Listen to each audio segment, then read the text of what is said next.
गलती किसकी? अनिता कॉलेज छोड़ चुकी थी और एक दिन वो किसी मॉल में कुछ सामान खरीदने के लिए गई। तभी वहाँ उसे एक कॉलेज का पुराना दोस्त दिनेश मिल गया। तो दिनेश अनिता से कहा, ओ हेलो अनिता, तुम कैसी हो? कॉलेज छोड़ने के बाद हम सभी दोस्तों को भूल ही गई। तभी अनिता ने थोड़ा शर्माते हुए कहा कि नहीं दिनेश, दरअसल मैं किसी को भी नहीं भूली, बस बात ये है कि मुझे टाइम ही नहीं मिलता। तभी दिनेश ने अनिता को ऊपर से लेकर नीचे तक उसे घूर कर देखने लगा और अनिता को देखकर वो अपने मन में ये सोच रहा था कि वाओ कितनी सुंदर है अनिता, इसका तो नंबर लेना ही पड़ेगा। वैसे अनिता शुरू से ही बहुत ही भोली लड़की थी और ये बात दिनेश जानता था और दिनेश कॉलेज टाइम से ही बहुत ही फ्रॉड लड़का था, लेकिन ये बात अनिता को बिल्कुल नहीं मालूम थी। तभी दिनेश ने अनिता से कहा कि अनिता चलो एक कप कॉफी पीते हैं। तो अनिता ने मना किया, लेकिन दिनेश ने कहा कि यार पता नहीं फिर हम कब मिलेंगे, चलो न यार। तब दिनेश उसका हाथ पकड़कर कॉफी पिलाने ले गया और अनिता मना ही नहीं कर पाई, तभी दोनों ने कॉफी भी पी ली।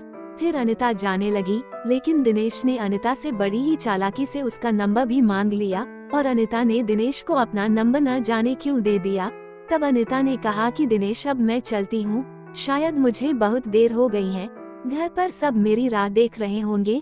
तो दिनेश ने फिर से अनिता का हाथ पकड़कर कहा, अरे यार प्लीज अनिता रुको तो सही, इतने दिनों में हम मिले हैं, 5 मिनट रुक जाओ बस। अच्छा ये बताओ कि तुम्हारा अब तक कोई बॉयफ्रेंड है या नहीं, या अभी तक तुम यूं ही शर्माती रहती हो? तो अनिता ने दिनेश से कहा कि नहीं दिनेश, मेरा कोई भी बॉयफ्रेंड नहीं है। तभी दिनेश ने चांस मारते हुए उससे कहा, अरे अनिता तुम तो इतनी ज्यादा खूबसूरत हो, फिर भी तुम्हें आज तक किसी ने भी प्रपोज क्यों नहीं किया?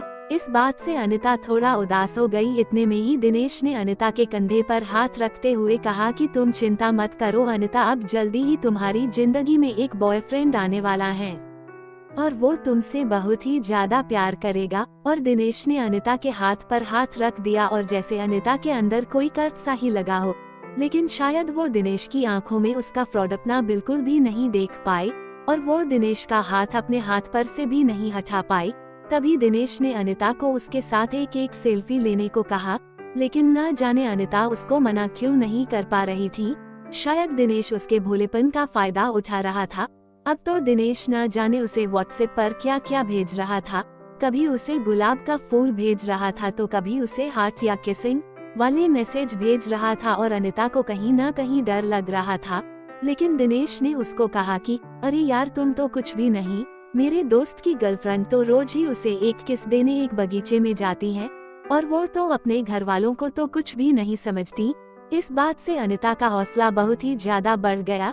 एक दिन अनिता के घर पर कोई भी नहीं था, इस बात का दिनेश को पता लग गया तो वो अचानक ही उसके घर पर आ गया।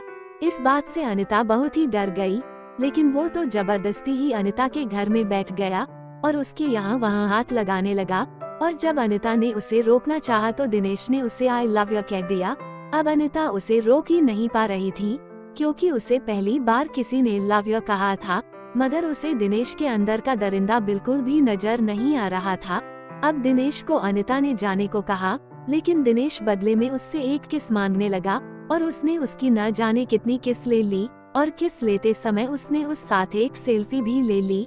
फिर वो वहाँ से चला गया। अब अनिता को बहुत ही ज्यादा डर लग रहा था, लेकिन उसने दिनेश के बारे में अपने घर वालों को कुछ भी नहीं बताया। अब दिनेश पूरे दिन ही अनिता से फोन पर बात करता रहता था। एक बार दिनेश ने अनिता को एक होटल में आने को कहा, लेकिन अनिता ने उससे कहा कि दिनेश तुम मुझसे एक बार शादी कर लो, फिर चाहे तुम मुझे कहीं पर भी घुमाने ले चलो। लेकिन फिर दिनेश ने जिद करते हुए कहा कि नहीं अनिता, मैं तुमसे बहुत प्यार करता हूँ और फिर एक दिन शादी भी कर ही लूंगा, तो फिर तुम्हें सिर्फ एक बार होटल में मेरे साथ चलने में क्या हर्ज है? तब अनिता कहा कि दिनेश शादी से पहले ये सब करना गलत होगा। तभी दिनेश ने बड़ी ही चालाकी से उससे कहा कि चलो अनिता, मैं तुम्हारे साथ कुछ भी गलत नहीं करूँगा, लेकिन बस एक बार तुम मुझसे मिलने होटल में आ जाओ और 10 मिनट मुझसे बात करके चली जाना। अब अनिता उसकी बहकी बातों में आ गई और उसने होटल में आने के लिए दिनेश को हाँ कह दिया और उसने अपने घर वालों को भी कुछ भी नहीं बताया और वो दिनेश के पास उस होटल में पहुंच गई। और जैसे ही अनिता वहां गई तो दिनेश ने उसे एक कोल्ड ड्रिंक में नशे की दवा मिलाकर पिला दी और अब धीरे धीरे उसे नशा होने लगा। तभी अचानक अनिता के सामने दिनेश का एक दोस्त भी आ गया और वो दोनों ही अनिता को देखकर मुस्कुरा रहे थे। अब अनिता सब समझ चुकी थी कि दिनेश ने उसके साथ धोखा किया है और फिर दिनेश और उसके एक दोस्त ने मिलकर अनिता के साथ जो गंदा काम किया उसके बारे में मैं आपको आगे की कहानी नहीं बता सकता दोस्तों, क्योंकि ये किसी की बेटी या बहन की इज्जत का सवाल है।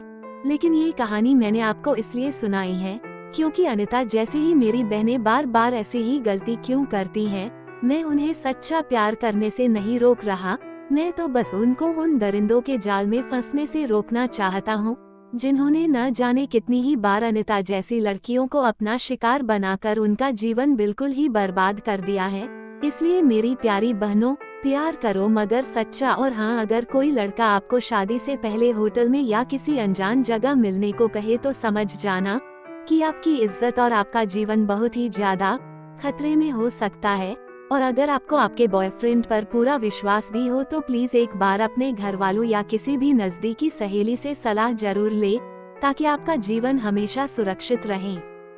धन्यवाद। आपको ये कहानी कैसी लगी नीचे कमेंट करके हमें जरूर बताइएगा। अगर आपको ये कहानी पसंद आई हो तो अपने दोस्तों के साथ जरूर शेयर करें और ऐसी ही प्यारी कहानियाँ सुनने के लिए हमारे YouTube चैनल से सब्सक्राइब करें।